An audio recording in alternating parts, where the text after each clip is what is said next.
I could look up the, I'll look it up when you're talking here and get clarification on it. Okay.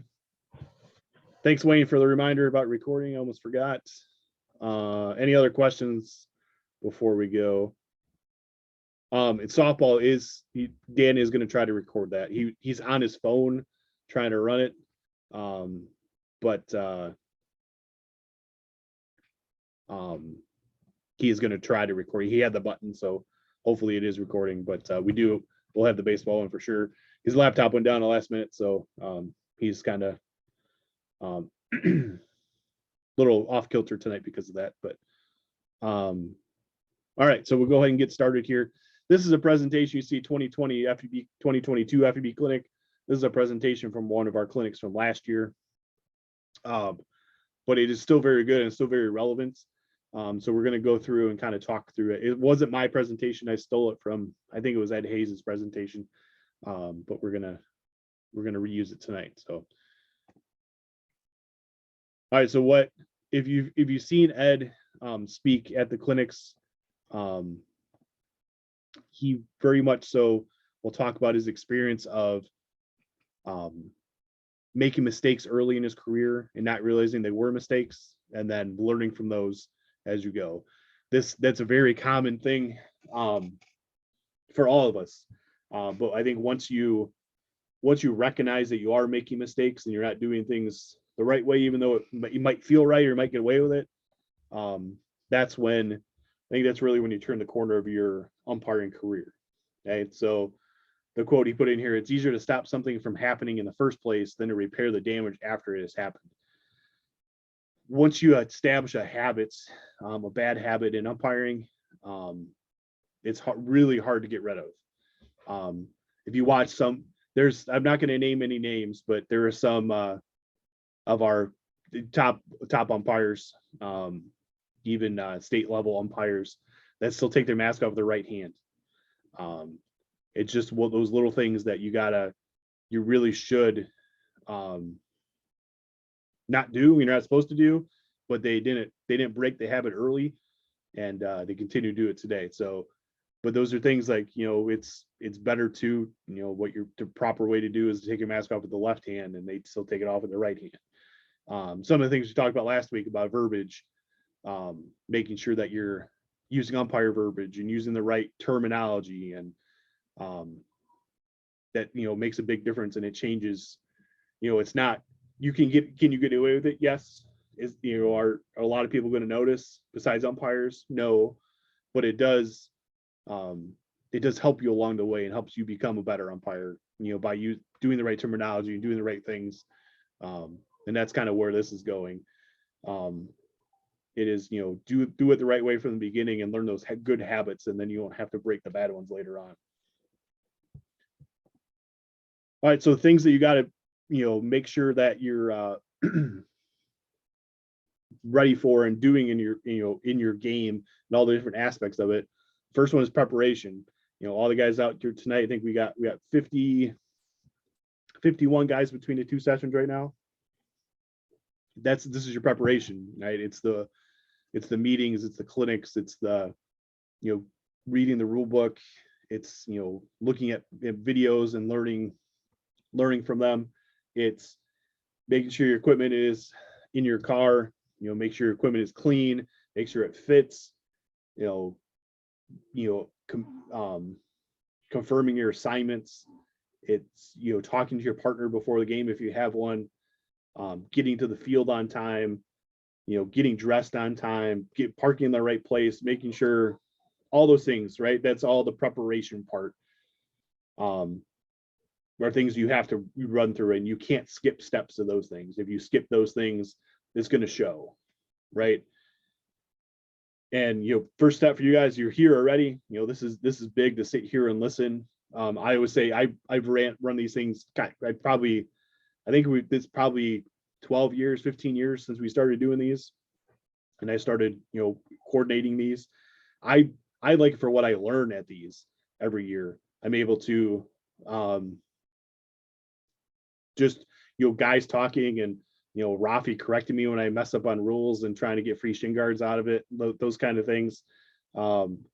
it makes me a better umpire because I got to be on my toes for this stuff. And I got, so I'm going to embarrass myself in front of all of you if I don't know what I'm talking about, but it helps me better know the things on the field. And it made me a better umpire by just coordinating and listening to the people speak over the years. But like coming in and just wrapping your mind around baseball and be ready for the situation before they happen. So preparation is a big part. I think a lot of guys don't take seriously or don't do as much as they can do. But it is something that you can do to make yourself a better umpire without actually being on the field.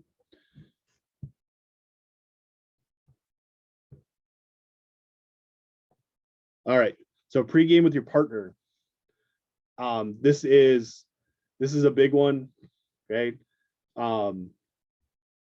Being on the same page as the person, your only teammate on the field, is a huge thing.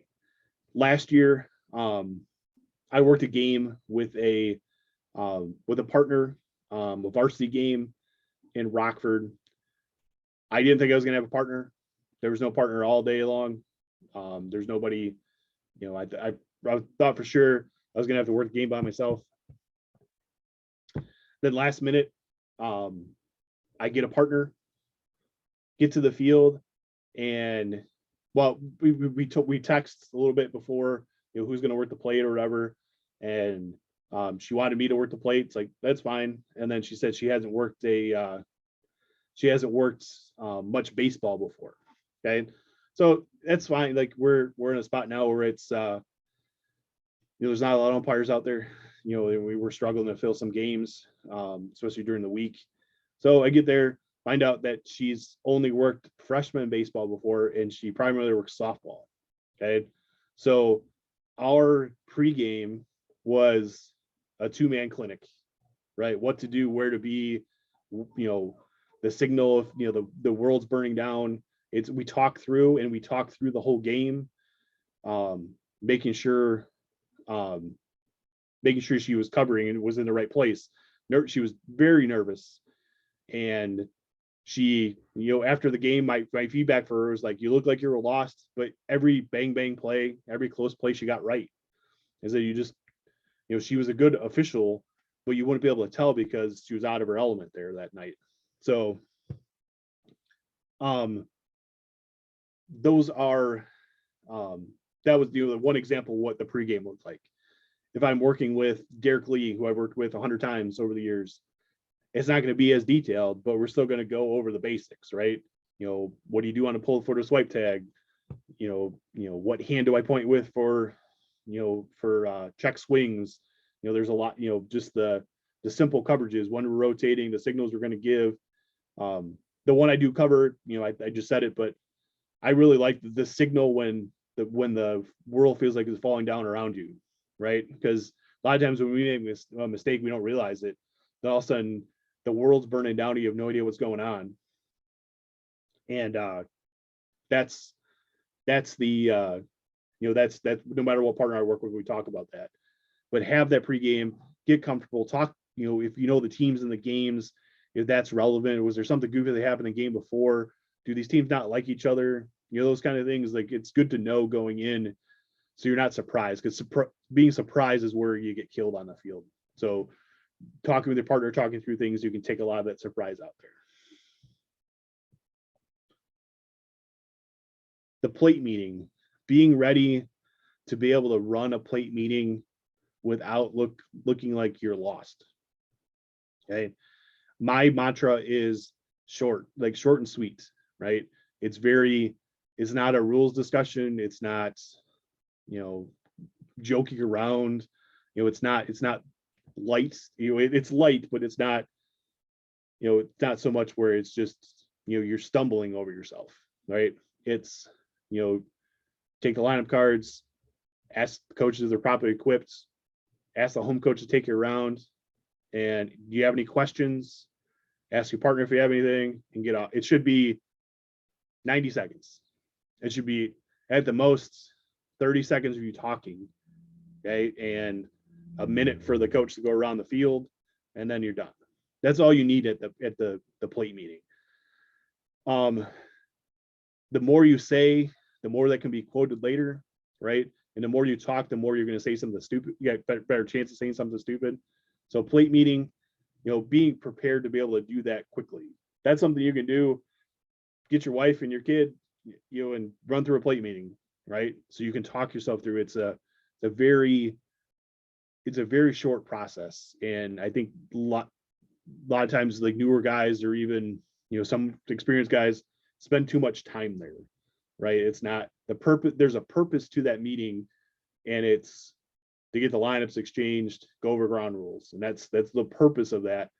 And a lot of guys get stuck, and they make it more than it is, and I've seen it bite people in the butt more than it's helped them going along like that. Game management, being ready, like this presentation about handling situations, which is part of game management, but it also is, how do you handle how are you going to handle baseballs, right? How are you going to organize your ball bag to be able to efficiently work with the baseballs? Are you going to throw the ball back to the pitcher, or are you going to hand the ball to the catcher to throw back? Just how are you going to make sure, how are you going to make sure things just move smoothly in your games, right? That's where game management comes in. It's the finer aspects. It's the last thing that comes in your career as in your development, but it is something that is very important, and something that you should think about, and something that you should be ready for, and something that you really should work on. And there are little things that you can do, things you can pick up from other people, but are very important to overall being successful as an umpire. And then post game, don't be afraid for constructive criticism from your partner. Okay. Me personally, I don't give a lot of feedback unless you're wanting the feedback. Okay, I'm not going to waste my time talking to a brick wall. But if you want, like, I'm taking mental notes, or even if I'm on the bases, I'll take notes on I take a old lineup card or something with me, and write notes down, and take notes of the game, notes, things I can fix.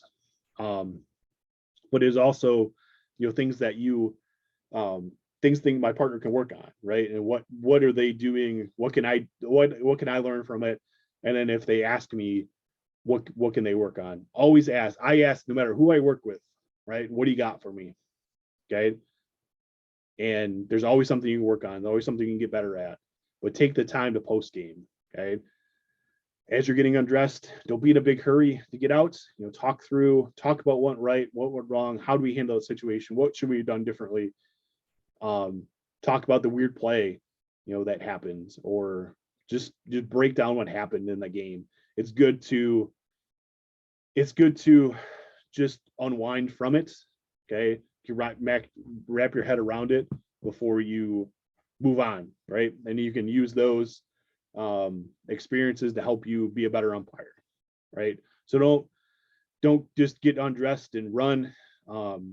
Base guys, you guys should leave at the same time. That's one pet peeve of mine too. Once both go get changed, but you should say, all right, we're leaving, both get in the car and go. Don't leave your partner hanging, because you never know who's angry, or just what happen. Maybe a car doesn't start, like your teammates there. So make sure you break and leave at the same time. All right, so that's enough of me. My mantras there. We're going to watch some situations, and these all these situations are you trying to prevent the escalation of these situations, right? So some of these clips are longer, have different steps in it. We'll talk. We'll, just like last week, we'll pause and we'll talk, right? So I want people to, we'll ask questions, we'll ask for kind of feedback and things in the chat to kind of say which way you're going to go on stuff. A lot of these things they're situation handling things, so they're not so much plays or rules as much as how do we handle the game and how to handle the interactions with the players and coaches in the game. Okay, so first video. Sorry. A couple more things on here. Say so chirping. And this is something that you can pregame or work on too. This is how to handle, handle that behavior from the participant. So chirping, it's the 5-step or 4 or whatever it is. It's ignore, acknowledge, warn, eject. So 4 steps. There's a restriction. Remember with the warning, high school baseball, the warning is a restriction as well to the dugout. But that 4 steps. So you ignore the chirping, you acknowledge it, right? It's like a pre-warning. Then you give an official warning, and then if it still continues, you eject. Okay, so that's something that, knowing that mantra, knowing how you're going to handle it, knowing, what, if you're hearing it, where it's coming from, how you can address it. That's how you, another thing you can prepare for. Okay, so our profession, some of the facts on there are, do they always treat us with respect? No, you're not going to get it. If you're looking for that, you chose the wrong hobby, right? Do we always have to treat them with respect? Yes. Okay. I'm a teacher. Well, I was a teacher. I'm an administrator now, right? There's a lot of times coworkers, students, parents, they're jerks. They're mean to you. They're screaming and yelling. When I was a teacher, there was somebody from our central office administration in the stands screaming at me because his kid was working the game, right? I knew him. I worked with him. I was on committees with him, but he's yelling at me from the stands, right? You can't do anything about that. Do I fire back at him? He's an idiot? No, right? That's not in our role. We are the adults. We're the professional, and we have to act professionally even when we don't want to. Okay. Are they they are not entitled to berate us, but do they? Yes. Right. So this is where that the line is drawn. This is where the warnings come in. This is where all that stuff, all the stuff we will talk about comes in. When they're berating you, even though they're not supposed to, how do you draw the line? Right. Okay. And we are not entitled to argue, but can we? No, we're not. You're not supposed to argue, right? The situations on the field are not arguments, right? Okay. They're sales pitches or they're tantrums by the coaches and the players, right? They're trying to influence you. They're trying to make you change the call or see it a different way. It's they're not entitled to argue that stuff, right? And we should never argue back, right? We should state our case. We should talk through the process of some of the situation handling stuff, but you're not supposed to argue back, right? That's when you see the shitty videos online and you see guys get eaten up, or guys that lose assignments for acting that way. That's the argument back, right? It's not a two-way. There is no nose to nose, head shaking back and forth, screaming and yelling matches. Is it a double standard? Yes. We have to act professionally all the time, even though the people around us aren't acting professionally all the time. Okay. We're held to a higher standard, right? Is it fair? It really is. It's the roles that we signed up for, right? We can't control a lot of things the coaches do. We can't control the way the players act. We can only have steps to take to kind of punish that behavior, right? That's all. That's what our role is, to arbitrate the game, but also really push back and kind of keep the players in line, players and coaches in line, right? It's just the same as a coach. If there's a guy that's a bad umpire and goes on the field and is an asshole, right? A coach can't control that, right?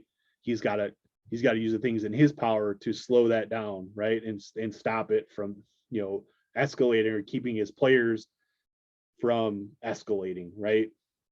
It's life lesson. My son plays hockey. There's times where, there's a shortage of hockey officials too, and there's times, you know, where there's mistakes happen. There's there's a cheap shot behind the play. It doesn't get seen. You know, it's, you know, coaches, you know, it's coaches and should be parents and the players. You know, I talked to my son about it.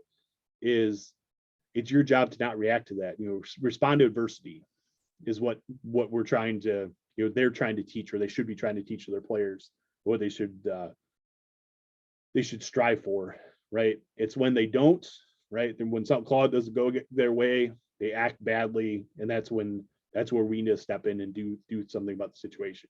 Okay, that's what we're signed. That's part of what our gig is. You know, we talk about situation handling a lot, but really, like, when you think you're going to be an umpire, it's, you know, safes, outs, ball strikes, rules, you know, interpretations. But most of it, and what separates the good umpires from the average umpires, is their situation handling.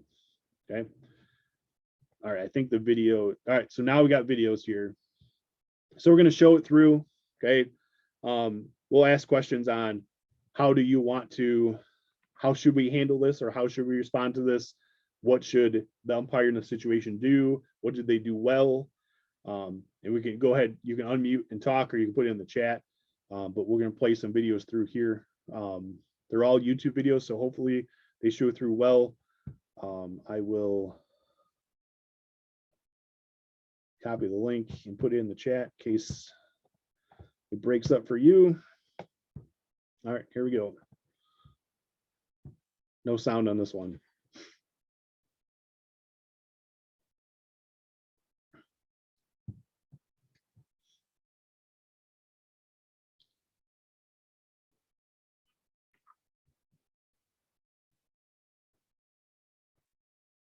All right. So what is the first mistake by the plate umpire?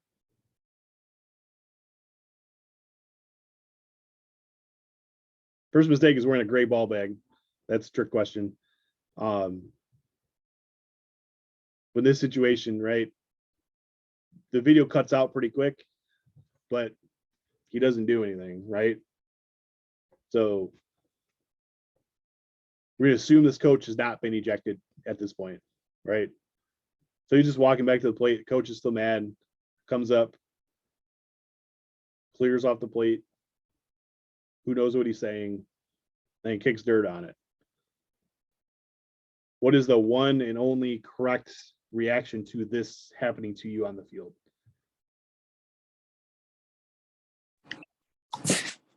Give him a warning. Wrong answer. He's gone. That's got to be an ejection. This is the only correct response to this is a crow hop ejection. You should throw your shoulder out, throwing him out of this game. It's yeah, this is above and beyond disrespect, right? This is, I mean, you try to stop him before he does it. Like, I can't imagine me thinking the coach is going to do something like this, right? But this is 100% an ejection. There's no argument either way, right? The warning may come in like, hey, knock it off, or don't do it, right? Try to stop him there, but as soon as the hand touches the dirt, he's gone. Okay. Don't be afraid to throw the coach out, right? He ejected himself in this situation. Be gone, right? What I'm hoping, we only see this 18-second clip or whatever, is that he already was ejected, so that's why he came down, right? So if you change it and move it to that, okay, what should have happened in this? If that coach was ejected right before this video clicks in, right? So he's ejected already. What should be happening in this play between the crew?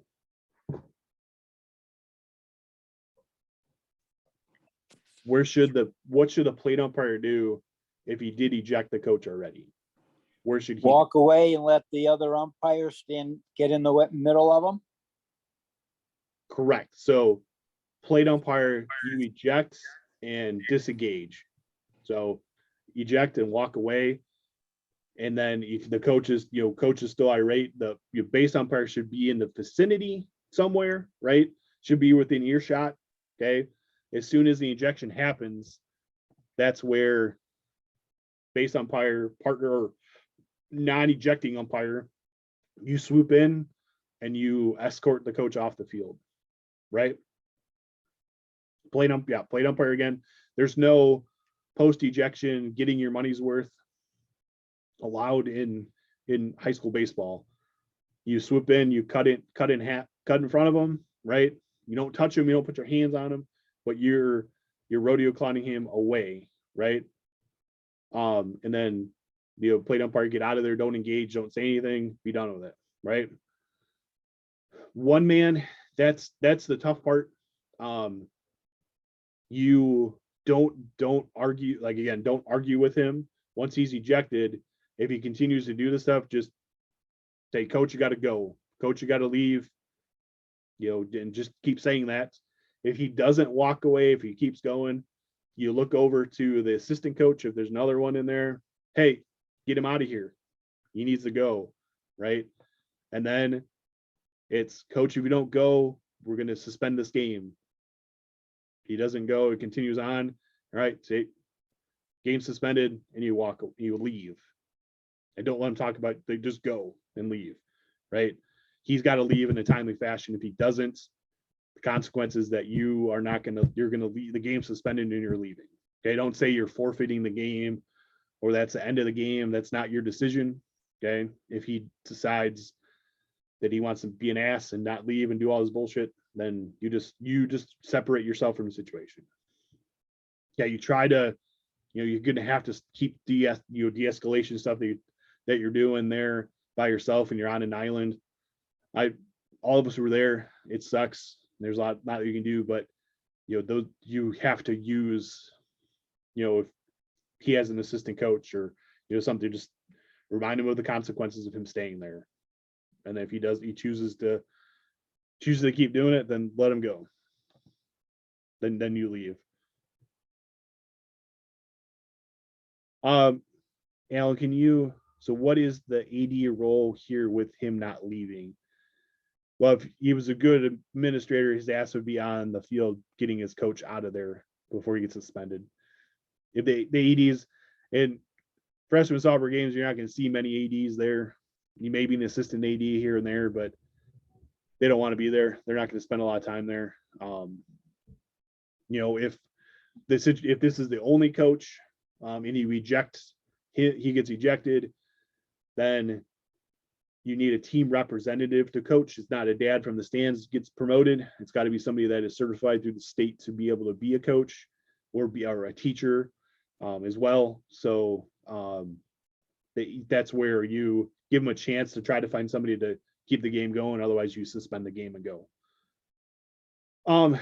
There is paperwork. It's it's all online. There's a report, special report that you fill out on the official center in your dashboard. If you ever have an ejection player or coach, that you just have to go through and just write a short description of what happened, who the player was, what team they're on, who they're playing. I think it asks like who won the game, that kind of stuff too. But you fill that report out, you hit submit, and it gets sent to the principal of the school. So that is a big consequence for a person that works for a school building and their boss gets a letter about how they act like an asshole the game night before. You don't have the ability to forfeit the game. The IHSA or the conference or whatever will have to decide if the game's forfeited. You're suspending the game and you just leave, and then you let them work it out. That was one where you let your assigner know. Okay, you let Jeff know or Rafi in the summer what happens, so they're not blindsided by a coach when they do get that call, which they will. Okay, but yeah, there's your only recourse in there is to go if they're not doing what they're supposed to do. So, but you don't have the power to forfeit the game, but you do have the power to not officiate that game anymore. And then the game's suspended. So, Ralph, you got a question in there?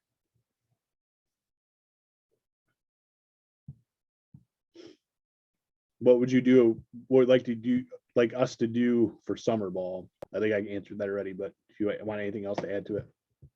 Yeah, I mean, you could just send me an email just so I'm aware of it. Um, like, the summer is more like the Wild Wild West, but I would still like to be aware of it in case of repeated actions by a certain team at certain tournaments.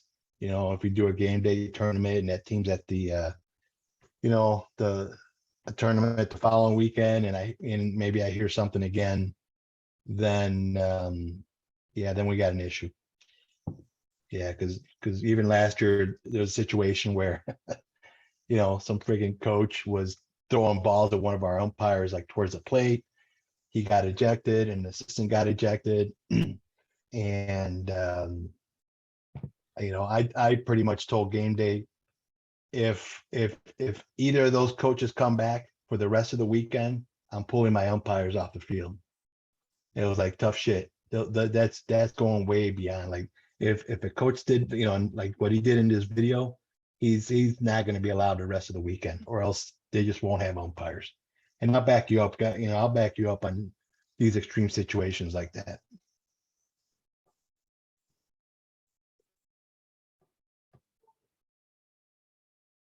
All right, so Kevin, we're not going to answer that question now. We're not to that point yet. We're going to keep going with the videos. Inclement weather is a whole nother topic. So are we going to jump to the next video? Should go to the next one. All right, so this is another, I guess this is one where there's some partner dynamics to this, and there's some things that both umpires could do on this. There's actually, I would say there's a situation that this situation turns into two situations. So we're going to kind of walk through the first part of it and then jump into the second. So there's two interactions between this coach, two interactions with the umpire that he shows in the picture, and then one interaction with the other umpire as well.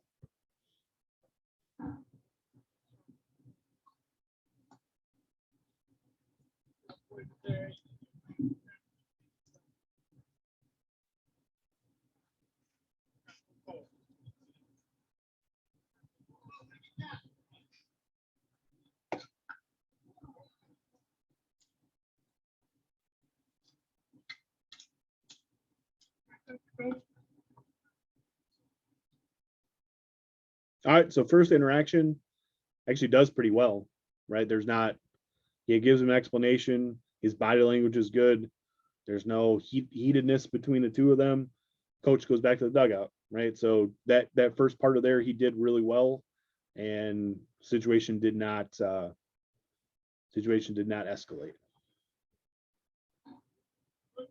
But it does eventually, because otherwise I wouldn't be showing you this video. So.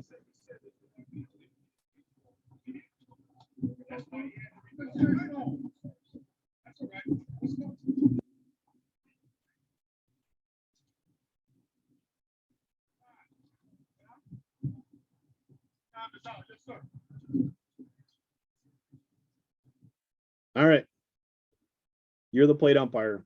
Your partner just had this interaction with the coach. Coach back to the dugout, calls time, and comes to you.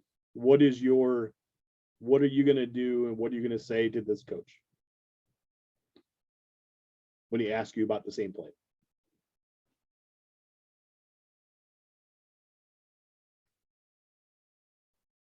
Now, you can put it in the chat or unmute and go ahead and say it out loud.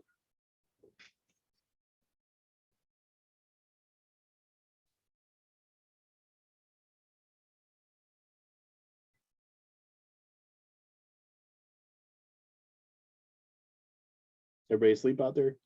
Yeah, get some more opinions on this. This is why we're here.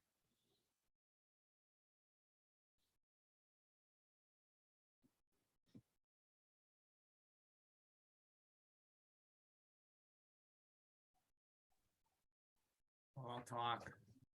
Yeah.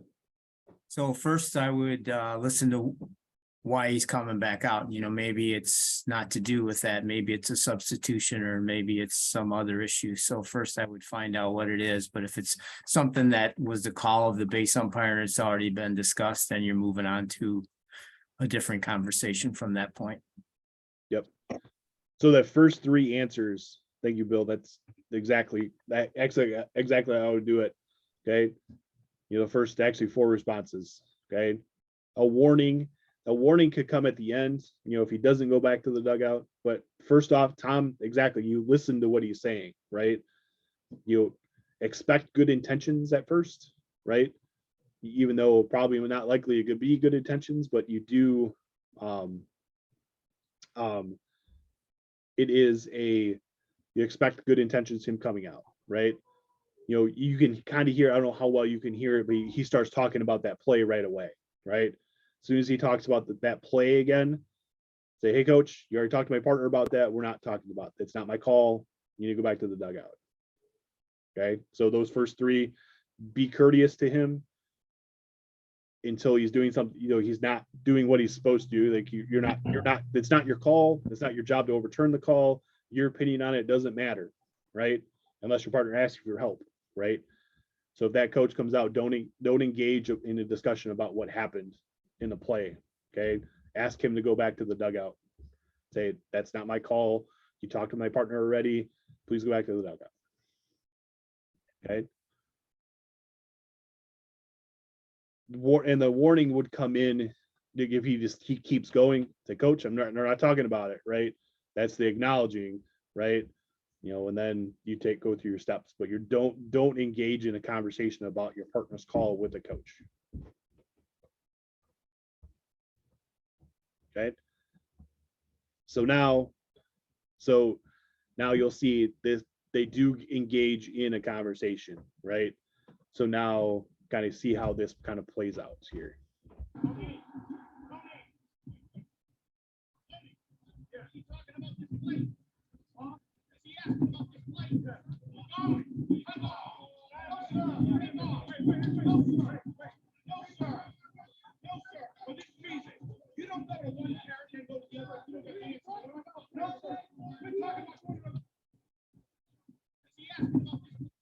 All right, so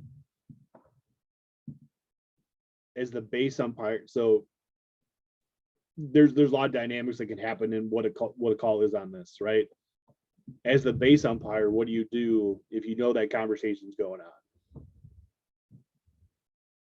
We'll get that part in a second, Alexis. That's the next point. But like, what do you do? Like, you know, this is happening, right?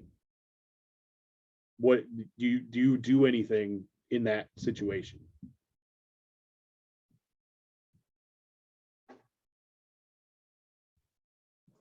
Rafi, what would you do? As a base umpire, I could go either way. I could either,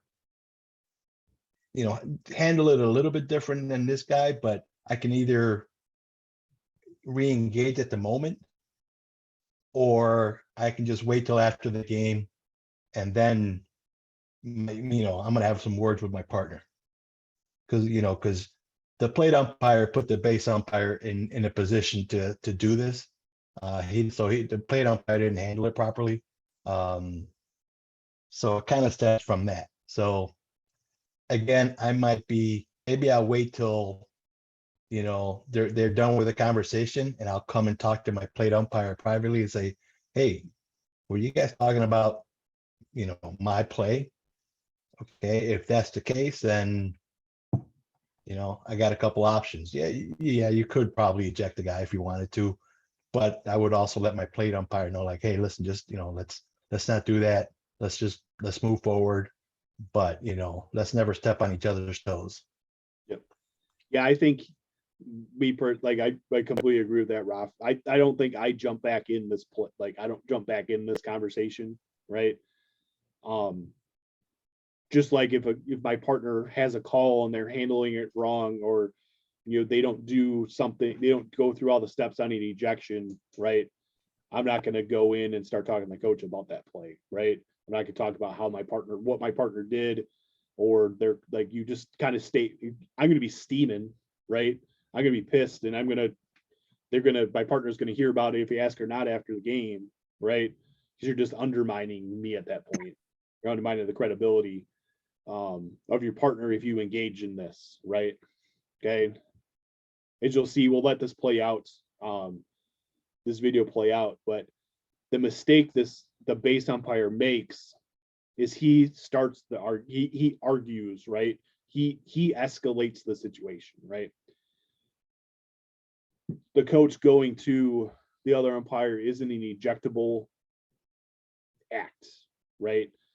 It's not what they're supposed to do.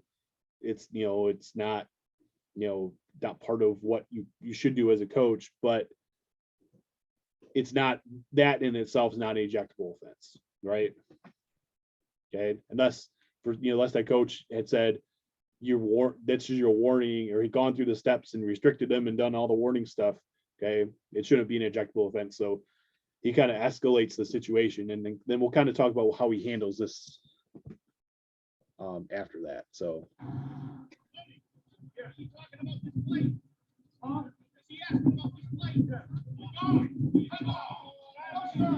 it's a good ejection mechanic, but Yeah, because he's probably done it several times.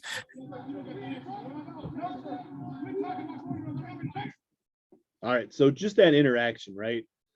The way you talk to a coach in a disagreement is the same thing as when your wife starts to accuse you of doing something wrong, or your significant other doing something wrong, right? You don't try to escalate it, right? Because you're not gonna come out on top, right? Like, in this with a coach, you might throw them out and you kind of win, but not really, right? You don't admit to, you let it go. You hope to, with your wife, just hope she gets off your ass and you can go on with your life, right? And that's kind of what the interactions with coaches should be, right? Screaming and yelling, all it's gonna do is get you on YouTube, and we're gonna talk about you at umpire training, right? Or you're gonna get the comment section just blasting you on TikTok. So your job should always, your goal should always be to calm the situation down and get everything to go back to the game going again. This is where he's pissed. He could be pissed that his partner picked up that conversation when he shouldn't have, and he just let that emotional response get to him, and that's what caused him to get to this point.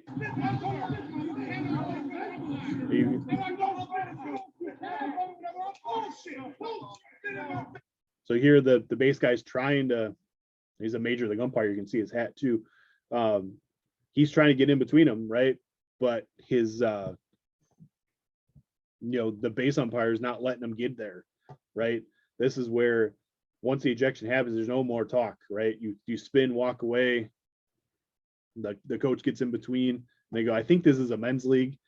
So that's kind of explains some of this stuff, but you can't let it go like this, right? And they're bumping each other, and they're bumping is going back and forth with both.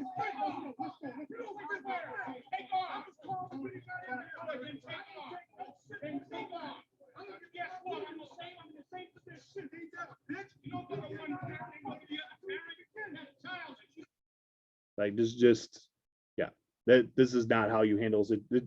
You're not right in this situation, right? No matter what, like just even the plate umpire, he's really hard trying to stop this, right? He doesn't want a confrontation to happen, but you don't want to put your hands or forearm or push, because all of a sudden they fall down and there's a lawsuit, or there's a lot of stuff that can happen. So you get in the way, right? But you don't put your hands up, you don't put your forearm up. You just try to get away and talk and use your voice to move them out. It's what I used to do. I used to be a PE teacher. I was in the locker room and there's a fight, right? You don't never touch a kid. Don't break it up. You use your voice to break it up, right?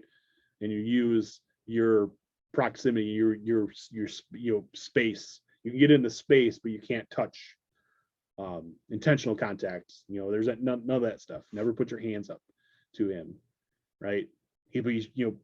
I get it, and you see some of it, but like that should not happen. Like there should always be in your mind is not to not touch the coach and not touch a player, especially a player.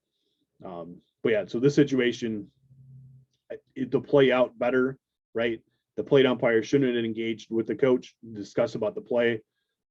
But even if that does happen, and this happens to you as the calling umpire, and the non-calling umpire is talking about it, let it go. It's a conversation for after the game.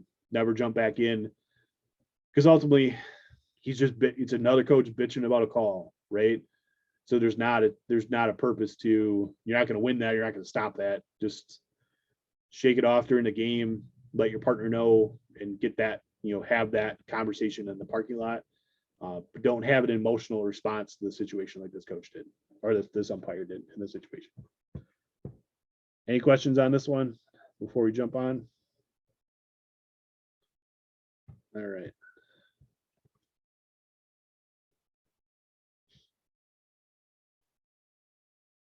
All right, so we're going to look at the plate umpire here.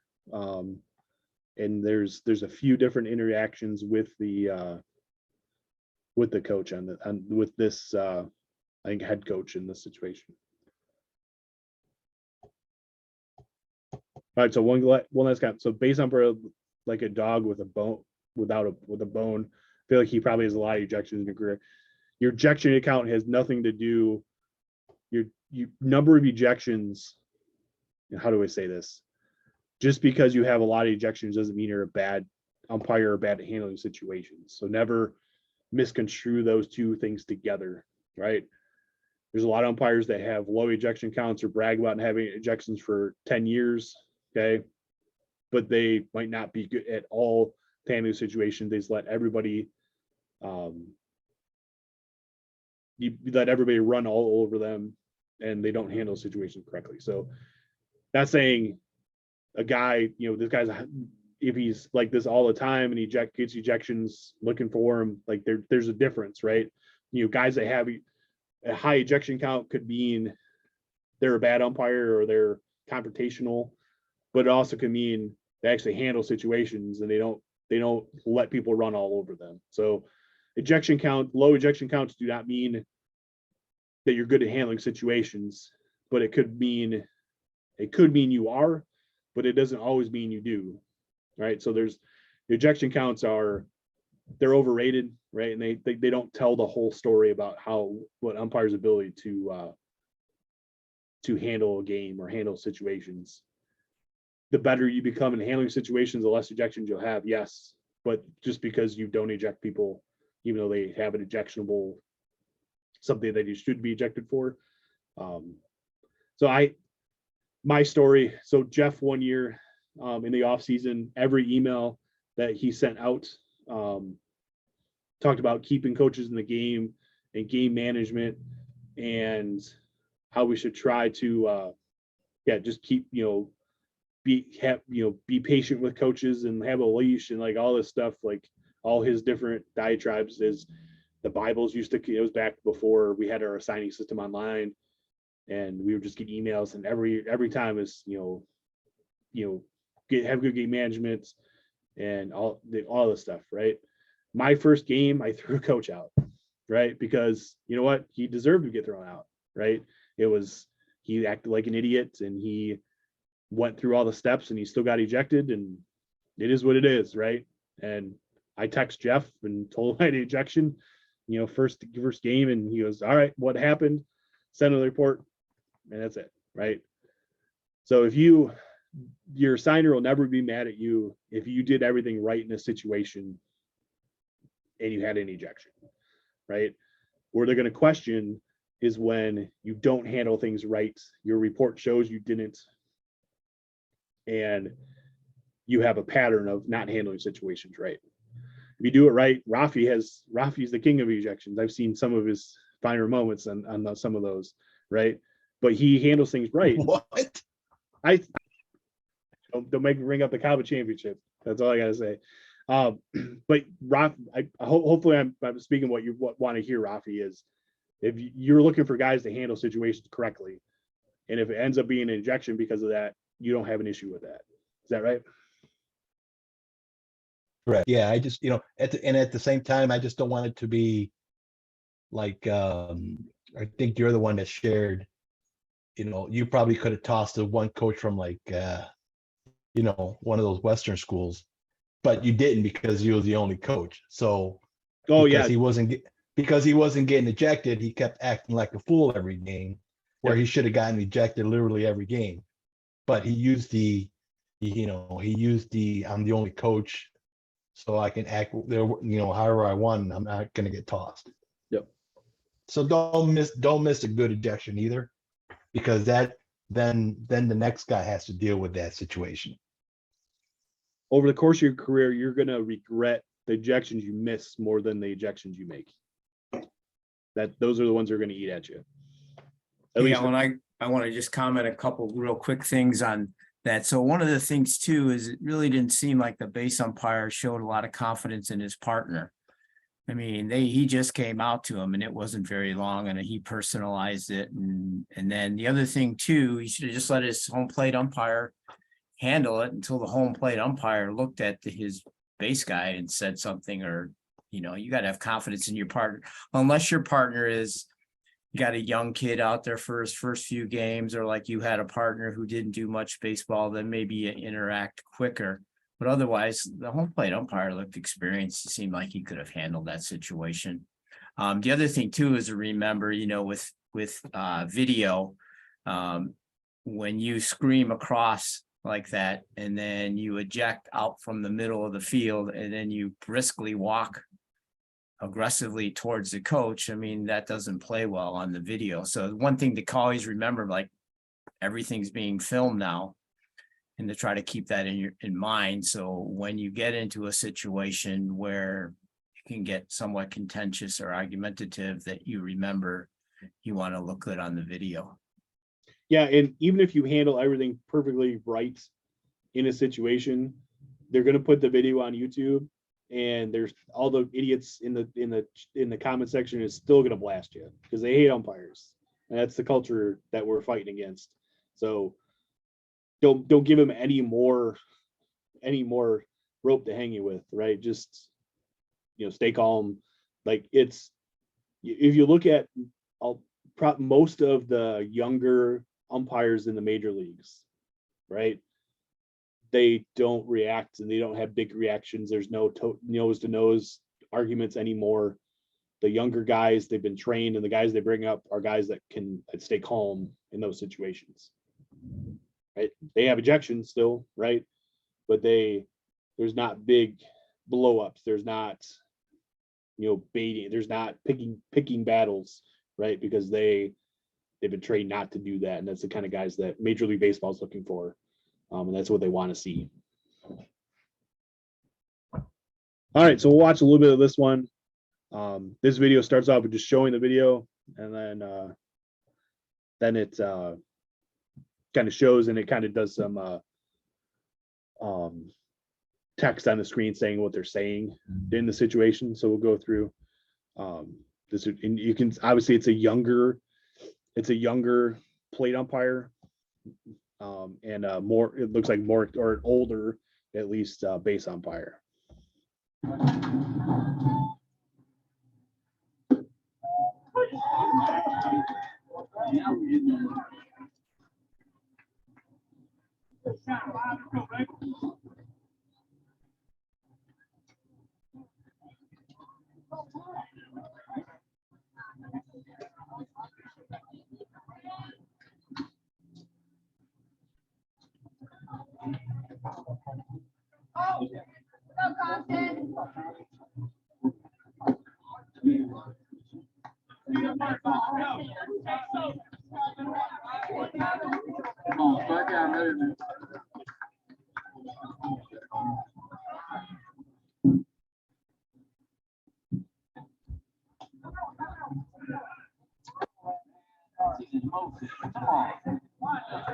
That voice you hear in the background is the coach, by the way.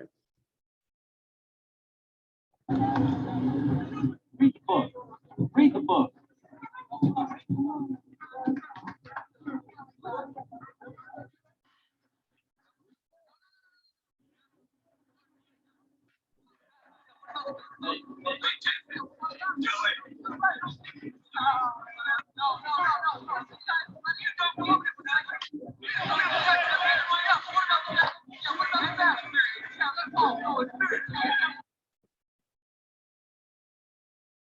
All right. So far, right, I would say the calls where, so what the coach is trying to say, and for most of you can pick this up, is that he shouldn't give time to the batter, right? So this is always a fine line. There's always, you know, if you call time, late, or they feel it's late, they don't like it, you need to, you're going to hurt, my pitcher's going to get hurt, even though I've never seen a pitcher get hurt in something like that. They don't like that, right? But you got to also, the first one, when the batter steps in, he's not set yet and the pitcher starts, right? So you don't let him pitch in that situation, right? This one, they cut to the side angle so you can't see exactly when time was granted, right? But there's always a delay, and that's what makes it look later than it really is, because you recognize that you're going to call time and you start to call time, and then there's a half a second to a second or 2 seconds, whatever happens in that time, and then the situation changes, right? This is always a balancing act, trying to get this right, and when to call time, when to let the play go. It's kind of something you got to get a feel for and try to say, you got to figure it out. You got to have a feel and kind of figure that out as you go, right? So when this happens, all right, so that comment, he says it twice, maybe 3 times, to read the book, right? That's where, he says it once, there's been stuff going on with the other call, right? So we're assuming that he's ignored the comments from the coach, right? Now the next step, it's happening again. You have to acknowledge that. You have to acknowledge that this is happening, right? Okay. Read the book means you don't know what the fuck you're talking about, right? You don't know the rule. It's the same comments, right? Same meaning, right? So he should stop the game, acknowledge the coach that, yes, I heard you. I'm protecting the batter, or I'm trying to protect the batter, and that's it, right? And if it continues, that's where the warning comes in. That's where ejection comes in. Okay. So him stopping the game and having interaction with the coach is exactly what should happen there, right? But we'll look at like how he reacts with it and how he interacts with the coach is where I think he kind of missteps on this play. Read the book.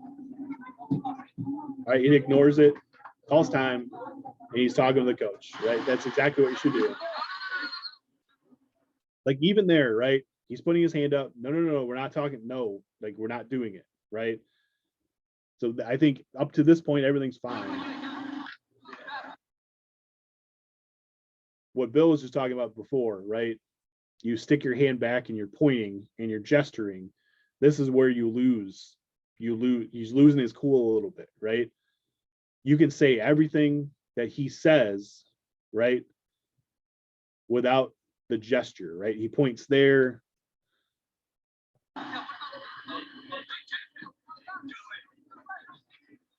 Okay.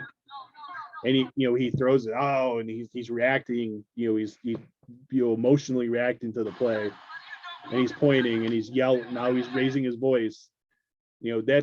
There's this interaction is probably gonna happen, right? This is gonna happen when I'm in the game. But I'm not gonna point back at the batter. If he says you got to protect my pitcher, and I would say, go. I may even say no. I need to protect everybody. I need to protect the batter as well, right? He had time before the pitcher started his motion, right? So that's it's raising the voice. It's talking when the coach is talking, right? Let him talk. Let him say his piece. You say your piece, and be done, right? The gesturing and the raising the voice and the arguing part, right? That's where you got to stop it, right? Yes, Lee. So a preventative action there is to keep your hand up to try to get that to stop. The only problem is though, is as soon as you put your hand up, right? The ball's dead in high school. Like if your hand is up, the ball is dead. Nothing else can happen. So there's runners on base. I think there's a runner on second on this. That's that you want to avoid that. I mean, that's something, but that's one where the one I'm talking to the catcher. It's like, hey, got to let him get set, because your catcher controls that. If I have a guy quick pitching the pitcher, the catcher controls how fast the pitcher can go by giving him sign. the sign, right? He's looking for a sign, then he goes, right? You know, say, hey, Jimmy, I gotta let him get set before we go. Help me out here. Gotta get him set, gotta let him get set, right? That's the conversation I'm having there. If he goes out and talks to them or not, yes. But yep. Yeah, so there's some comments in there. But yeah, you got to handle it, like handling it right now is the right thing to do, right? Because you got to, just like if your kids misbehave, you got to handle then, right? They got to know that it's not okay what they're doing. If you don't handle it in this situation, they will, it'll blow up, like, because he thinks, oh, he's going to let me say this, right? But yeah, you don't have to make a scene, right? This is a calm conversation. If it's how the interaction happens, right?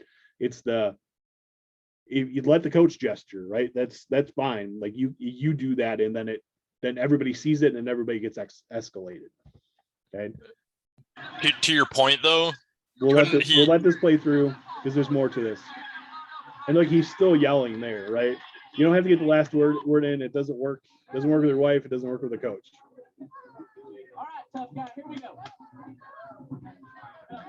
All right. So that comment, all right, tough guy, here we go. Clap 2 hands, right? That's where I throw him out, right? If we just had that question and we've had the warning, that conversation is there. That comment is probably that's a personal comment, right? Directed at the umpire. That's his window to eject. Okay. And because he didn't do it there and he let that comment happen, right, without a consequence from the coach, all this other crap's going to happen again, right? So that's your window, right? If that coach, he's personal to me, he's insulting me, calling me a tough guy, that's calling me a name directed personally at me, that's where the ejection happens. Personal, profane, or persistent, right? Those are the three things there. That's a personal attack. That's a personal comment. He goes, right?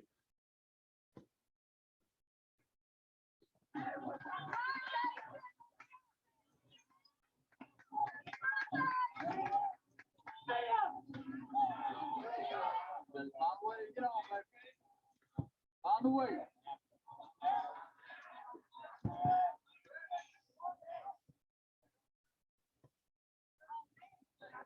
All right, and this one, right? So now the other team is pitching. He's on defense.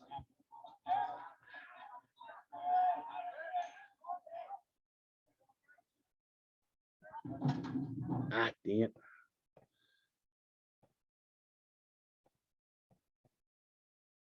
You see it's, so he calls, God damn it, it's not there. So he ends up calling time, On the way.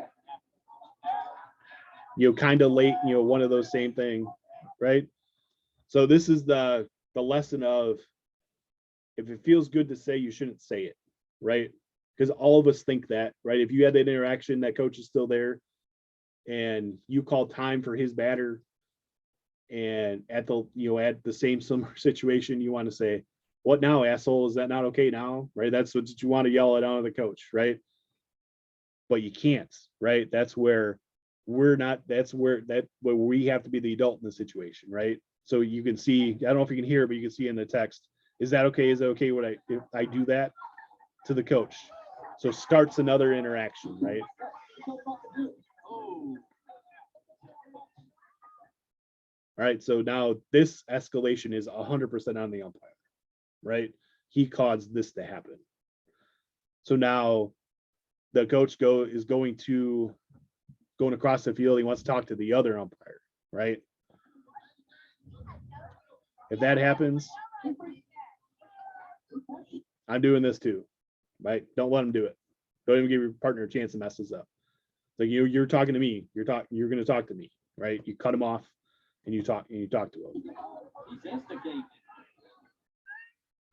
He told him he wouldn't allow that. Yeah.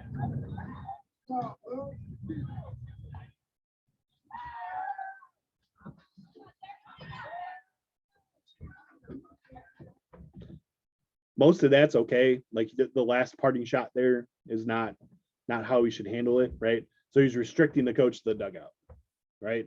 So that's a step too late in this whole thing, right? Like I said before, it should have been ejected when the tough guy comment happened, right? But now, he instigated something. Now he's putting the coach on the bench, right? That should have been, that's a step he needed earlier. Should have done it. There's no reason to poke the bear in that situation. It feels too good to say, don't say it. But 100% cut him off. Don't let him go to your partner.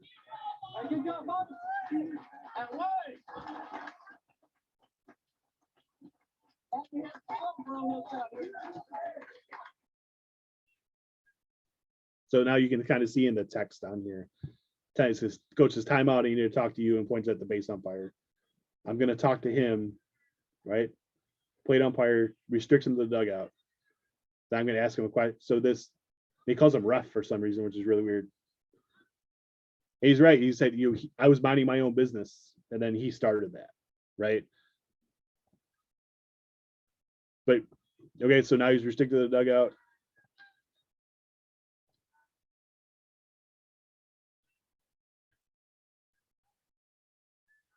That's right at the end of the game too. So this is the last out. And that's the end of the game.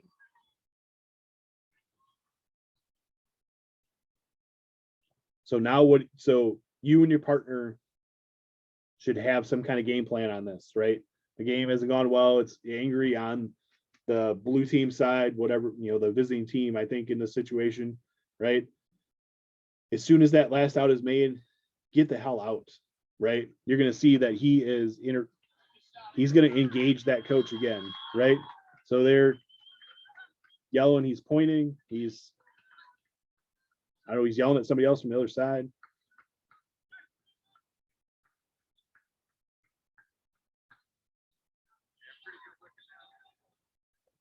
Like, you should never actually see the handshake line from being on the field still. Get the hell out. Like, there's no reason to stay there. Drop the baseballs there, roll them back towards the dugout, and go away from the trouble and get out. And there's no reason to hang out or re-engage or debate anything, right? Just your job is done, and leave the field. So I think kind of on this, like, he's just being that coach isn't even paying attention to him. He's still yelling at him. Don't be the aggressor, and don't look like you're the aggressor in these situations, and you'll come out on the right side of it, right? Hey, Alan, can you play like the first couple at bats again? Yep. And then the other thing at the end, can you go ahead and pause it real quick? Yep.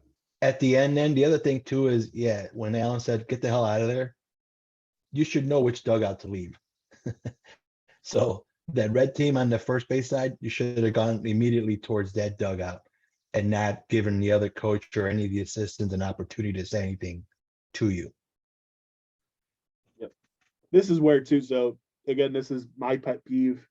A lot of guys won't agree with me or don't agree with me, but this is why I hate when guys take base umpires or anybody takes water bottles on the field, because we have a shit storm and we need to get the hell out of there. And I'm trying to get the hell out of there working the plate, and my base umpire is walking out to the outfield to get his water bottle and walking all the way back. And then I'm taking shots and pot shots from the fans and, getting yelled at. Like, it should be like, I hate that when guys go I get it when it's 100 degrees in the summertime and you're just trying to survive, and they're going to live with that, right? But when it's 45 degrees in April and you got to bring a water ball out for a 2-hour baseball game, it drives me nuts. Like that, just because of this type of situation, right? That's my pet peeve. I hate it. And I never, as the base umpire, take water on the field. Because and if you bring a water bottle, just bring a plastic water bottle and leave it. Yeah. So like that's my, I'll get off the soapbox on that one, but those are why because of something like this is why that drives me crazy. So I'd start over and just, Yep.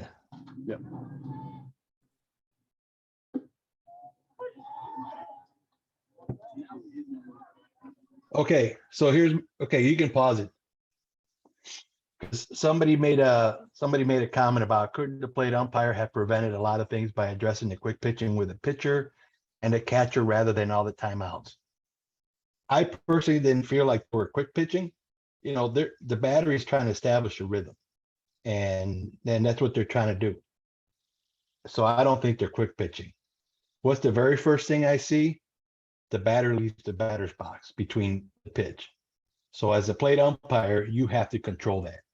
You see that, and then you have to tell the batter, hey, keep at least 1 foot in the box. That's going to save time. That's going to develop a better rhythm for the game and so on. So that's like the very first thing, you know, had this plate umpire done that and enforced that rule, then you might have avoided the whole shit show. Yep. So the quick pitch is though I'm talking like here. The pitcher starts. I get the whole batter stepped out, and I agree 100% what you said. But like batter is here, he's not set, and he starts before he's ready. So that's what I would call time on that. I mean, that might be one time I might give him courtesy, but I think that one yes, you get escalates, but I think I still would have given him time on it. Would you not have given him time on this play, Rafi? Oh, no, I definitely would have given him time. But if you establish a rhythm for both batter and pitcher, then at this, you know, now at this, you know, at one point, you know, if the batter's not leaving the box and the pitcher's doing this, then now I'm going to I already addressed the batter. Hey, keep 1 foot in the box. Yep. Now, if I feel the battery's doing quick pitching, now I'm going to address that. Like, hey, you know, I'm going to call time every time. So let's, you know, make sure you wait till he's set. Yep. And this is something I picked up years ago is you address it and you wave him in the batter's box, right? You take your arm out. It's like, hey, you need to have 1 foot in the box, right? Then everybody knows what you're talking about, right? The coach can see, hey, he's supposed to stay in the box, right?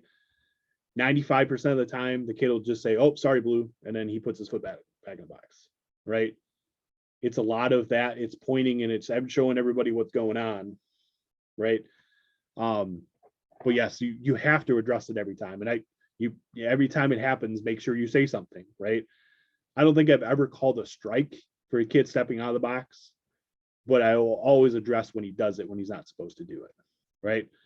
The other thing too, him having his hand up has nothing to do with anything, because so many kids put their hand up when they step in and they're just kicking the dirt. It's like that is nothing. So if the batter is trying to call time or ask for time, they put their hand up, right?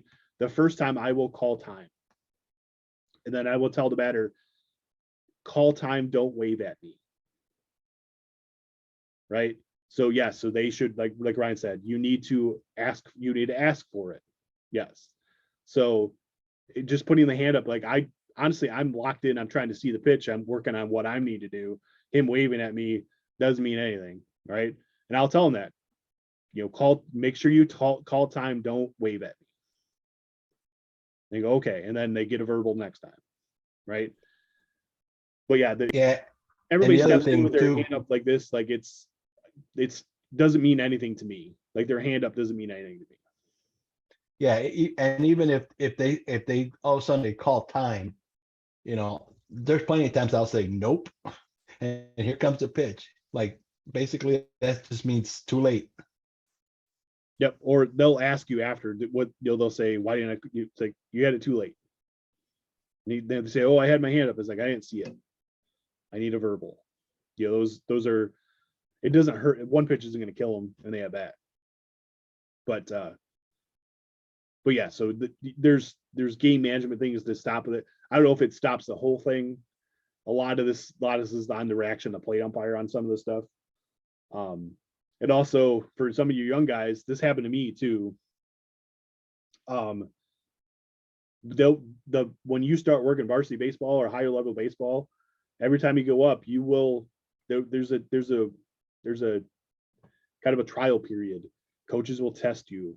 Coaches they see that you're young and they don't think they don't think you can handle it, right? They're going to look for flaws. They look for flaws in everybody, but it's easy to say, hey, you're 20 years old working varsity baseball. You know, there's buttons I can push, right? Almost every interaction the coach has with you or everything they say to you is for a purpose, right? At least the good coaches, right? There's some kind of advantage they're trying to get, or setting up some kind of later they think they're going to get an advantage on a call. Okay. There's always a purpose to it. And you know, if you're young, they might look at this guy when he's umpiring, the mechanics of it, right? He looks great. Like his mechanics are good. He's set up good. You know, he looks the part. Okay. But like it's the red assness. Like he's got a little too much. Like you can have red ass in you and you can bring it out at the times you need it, right? But you can't lead with it, right? So that's where kind of this situation looks different if you handle yourself differently in this situation. It might still happen, still might be an ejection, right? But I don't think a lot of this happens as long if you're handling yourself correctly. All right, anything else on this before we jump on? All right.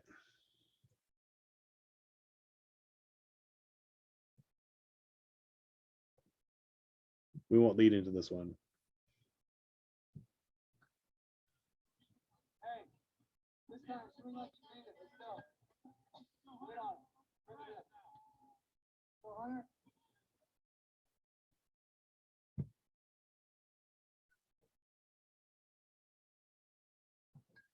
All right, let's go.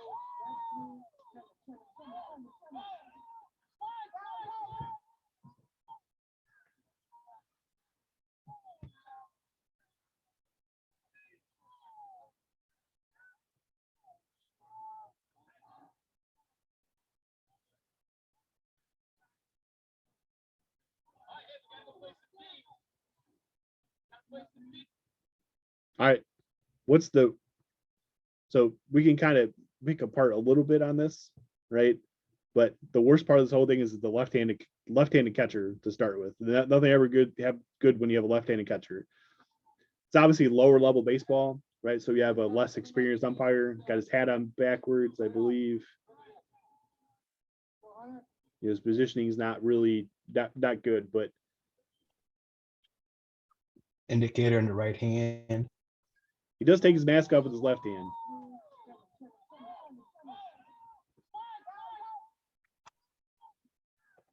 I think you got it right, to be honest with you.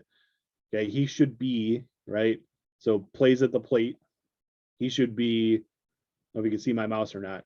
You take that play, you start pointing at the plate, and then you kind of move with the catcher. And I don't know how the hell you do it with the left-handed catcher because you can't move it. You're gonna stand. I don't even know. I don't even want to think about it. But you kind of the tag's gonna happen where the catcher's glove is. So when it's a left-handed catcher, you kind of work you work off that glove, off that hip, because that's where the tag is going to happen, right? Over here you can't see anything. But the funny thing is when I first started umpiring, they told you to be over here. So that's how things change, right? So the evolution of this in my career was first baseline extended, then it was third base line extended, and then right now is pointed the plate, and then work off the catcher, work off his glove hand and his normally the left hip of the catcher. So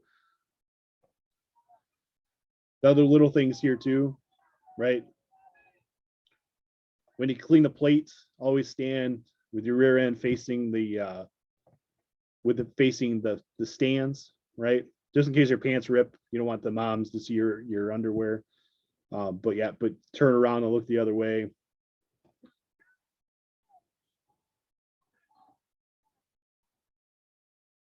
But honestly, he handled the situation well. There's no argument.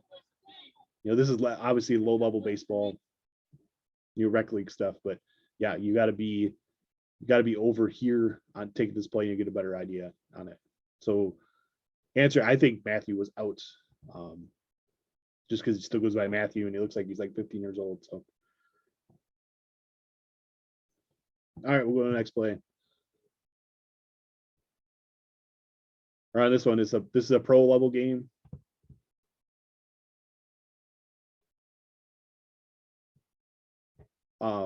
So there's going to be ejection, and the title is Ejection Rodeo Clown. All right. So here we'll look at this play. And what he's done here is third and fourth time through, he's starting to hit us off with something slow and then heat him back up. He is still dialing it up at 97. Wicker, we have words with the home plate umpire in the sixth inning. And Wicker's now thrown out of the game.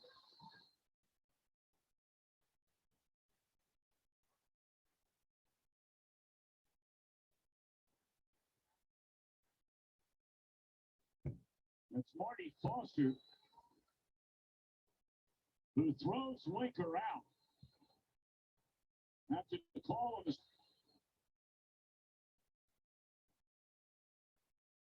trying to get to Marty Foster again. But the crew chief, Ron Culpa, is running interference. All right. So this is exactly how you should do this. All right. And what he's done here is What on both sides of this, right? So the home plate umpire, heat him back up. the batter's obviously saying something to him, right? He's acknowledged, he's addressing it. The batter is there. Umpire says, get back to your box. He says something, gets ejected, right?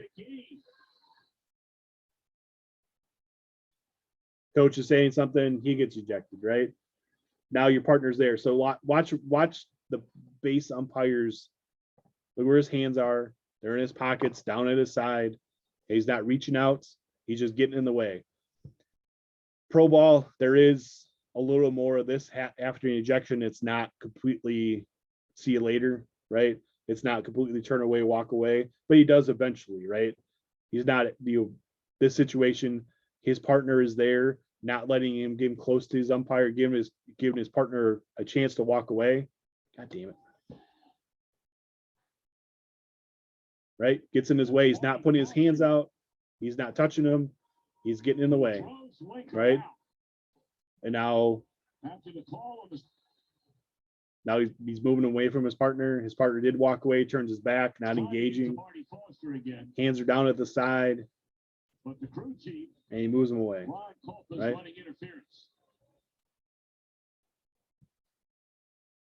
Is what jumps in between the two. And then things really got heated up. So that's exactly what you should do in this situation, right? As the non-ejecting umpire in the situation is get in between, okay, give your partner a chance to escape the situation, and you're just there running it. He's not gonna be yelling at you yet, right? You don't talk about the play. Just say, hey coach, we gotta go. Or you say, hey, his name's John. Hey John, we gotta go. Walk him, keep walking him there, getting him back. Hey, it's time to go. This play, play's done. We got to move, keep the game moving. You got to leave. Walk him all the way back to the dugout. Hey, he'll get his stuff and leave. Okay, don't let him re-engage. You're there to show you. Once your presence is there, hopefully your partner is like, yep, time to get away, and he walks away.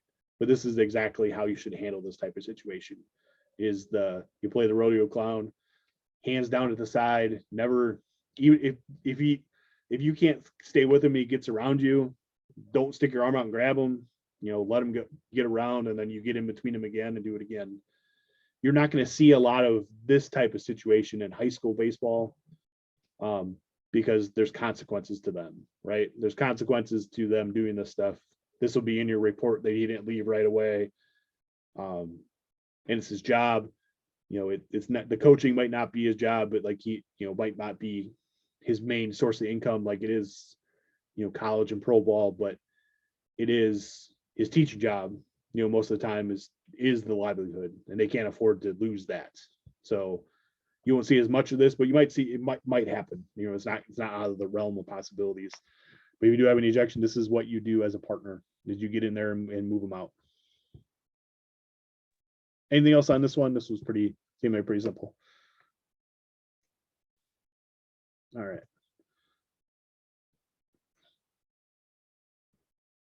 All right, we'll just play this one. Here's Tyler White.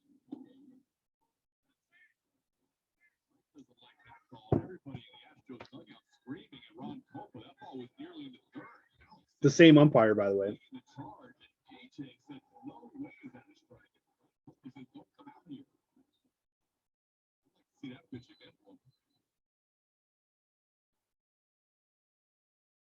Good job by AJ. Economic Ron pulled it down. His FS came off and he was ready to tear into the Nashua dugout. He's got his eye on somebody, and I agree with you. It's probably Citron.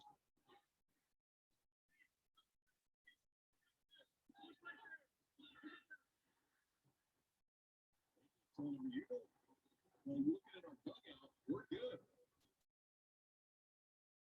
Who did he throw out? Did he throw out AJ or Citron? Who's he pointing at? Thrown out AJ, Gabe thrown out Alex. Here's Tyler White. All right. What you take? Let's hear somebody. Let's hear somebody either in the comments or unmute your microphone. What do you got on this, or what are you seeing on this play? Or how would you handle this? What went right, what didn't go right?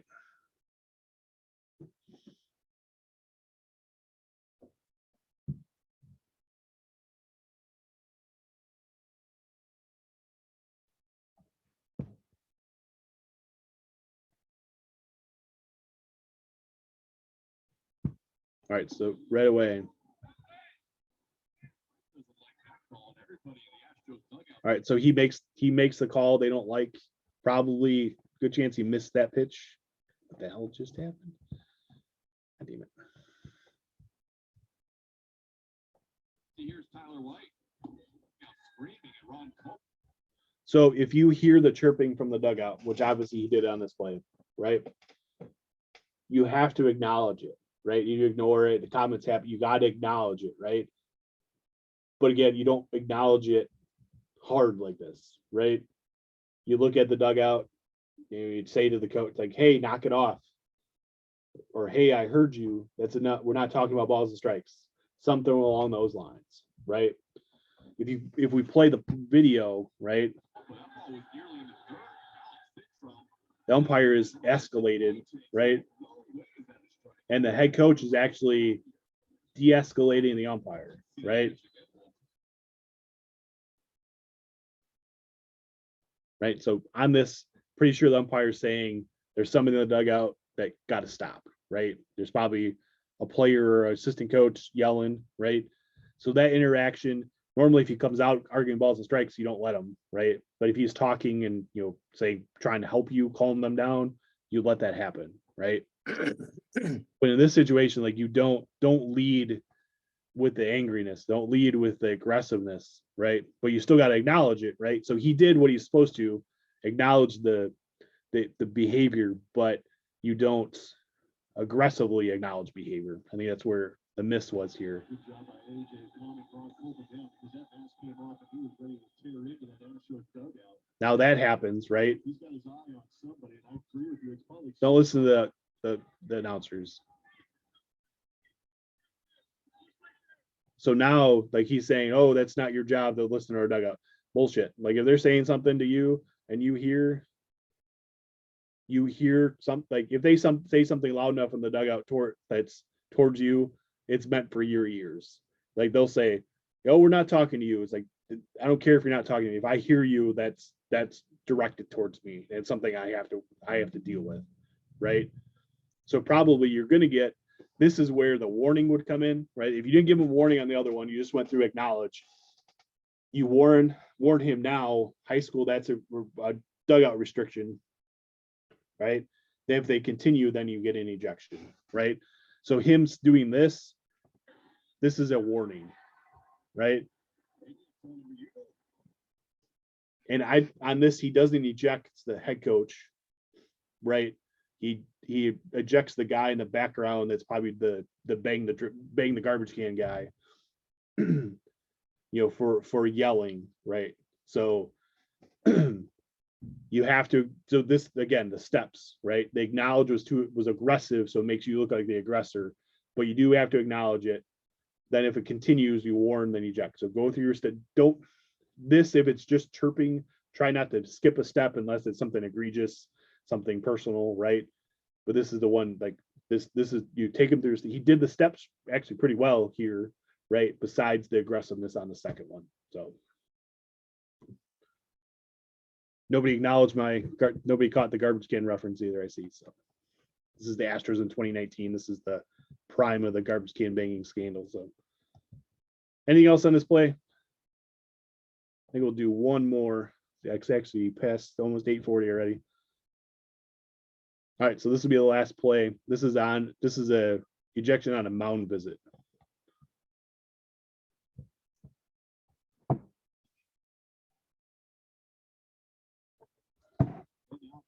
Pitching coach Brent Strom comes out to the mound. This is an assistant coach, so they get even less rope.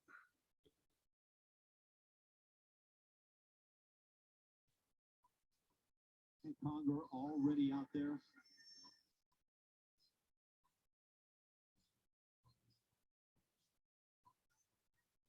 This guy that could be the starting pitcher for the American League in the All-Star game.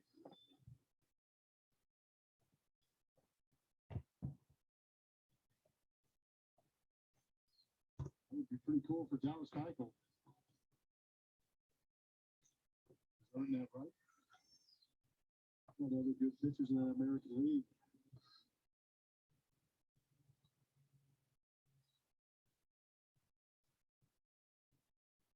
I love it. Stromey just got tossed. I was thinking in my head, I go, what if Stromey just tells this guy, if you'd been calling that strikes early on in the game, my guy wouldn't be in the situation he's in right now. Yeah, Stromey's had I love this. This is awesome. Yeah. You messed up his day, you messed up our day. And you tossed me because of it. Yeah, and that's why a pitching coach or a manager may stay at the mound sometimes. Just wait until the home plate umpire comes out. All right, so this one, the umpire stays calm, right? Probably skipped a few there. I'm assuming there was some kind of interaction about balls and strikes before this happened, right? So we can assume that he's gone through some of the steps already. But even there, like if it's an assistant coach at the mound, they're not going to get, it's not their job to argue, right? So if I have an assistant from the dugout saying something, like he doesn't get to, right? The first base coach, you can be polite, you can be nice, and you can talk, and you could joke around a little bit here and there with the first base coach.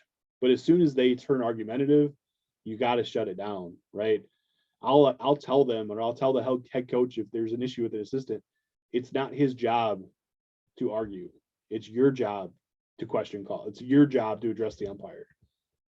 So you'll remind him of that. When I used to work football, and you work the sidelines, and there's 12 coaches, and all of them want a piece of you, and all of them think they're a head coach, or everybody wants to argue a call.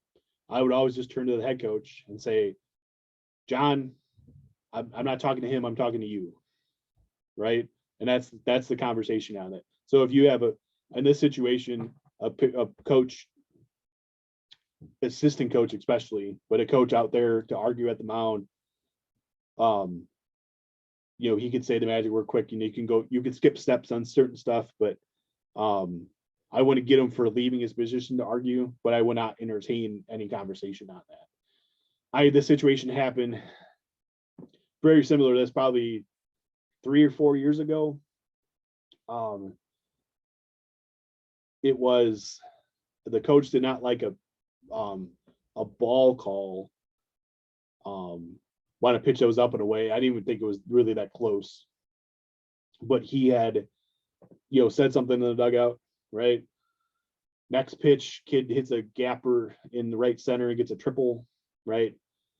And the coach calls time, goes to the mound, and he's grumbling on the way out there, right? So I know he's going out there to argue with me when I go out there, right? And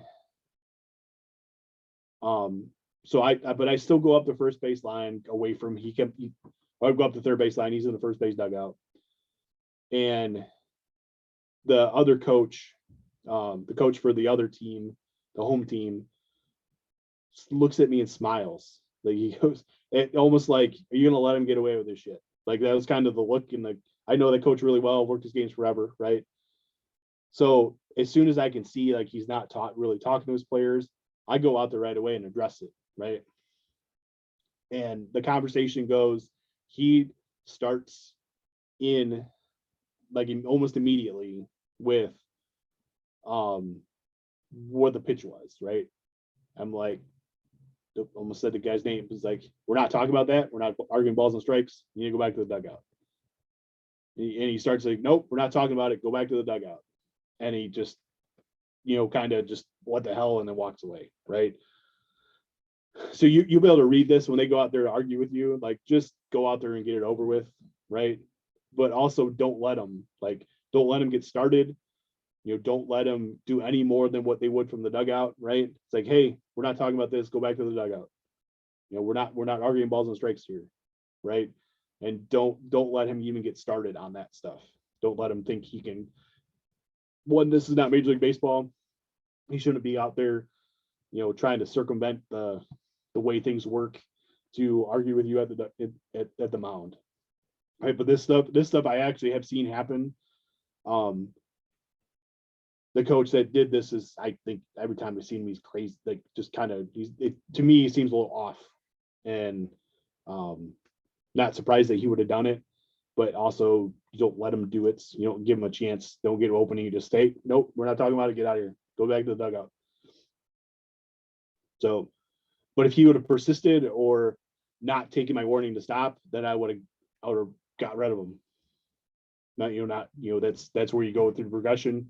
I've already acknowledged I didn't warn, but that's balls and strikes are a little more sensitive on what you can do. So,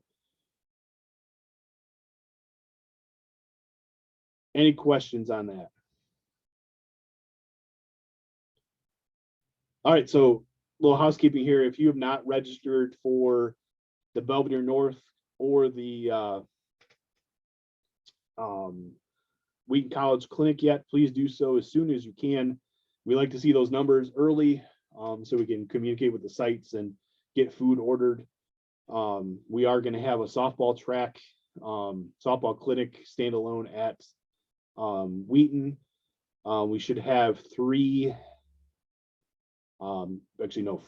full tracks for baseball at Wheaton, and then 2 tracks at Belvedere North for just baseball. We'll have an equipment vendor. Purchase officials will be at the Wheaton Clinic, and then there won't be a vendor at Belvedere North. We don't have the numbers there for them to come up for that event, but we will have equipment vendors there. There's a field training on March 12th that Rafi has sent information out on in Crystal Lake. Sign up for that. There's registration links and some emails that have been flying around. But yeah, just we're getting closer to the season. Next week, promo code is FEB 2023. Promo code every year is FEB in the year it is. So that's all you can kind of look as you go. But yeah, that will get you free registration. Hey, somebody asked about live pitching. What I suggest is to contact. No, somebody on the chat, somebody asked about that. So for live pitching, I would suggest that you contact your local high school and see, obviously, like there's a couple dates, I usually go to Huntley, Crystal Lake South, several schools. So, depending on where you live, if you live like in the Crystal Lake, Huntley area, you can contact me and I'll let you know what those dates will be. But if you're not, just contact the local high school, ask them if you can go and, actually do some live pitching. It's a great preseason that, we should all do every year. And, there's going to be, once you can have a few years in, there's going to be years where you just go there and your first pitch you ever see is it's an actual game. And Alan will attest to that. Every year, man. I'm good by pitch 3. So equipment wise, you do not need equipment at the clinics. We will not have a plate work session there. We will. I take that back. Bill's going to do that. So if you want to work the plates, Bill Vincent's going to run the plate work session at both clinics. this year, so bring a mask. You don't need the rest of your equipment. It's more soft toss, working on mechanics, but bring a mask in your hat if you're wearing a traditional mask, so you can work on getting that off and do everything in that situation. But otherwise, if you're not going to do the plate work, you don't need it. Just bring something to take notes with, and the rest of the stuff is classroom-based stuff.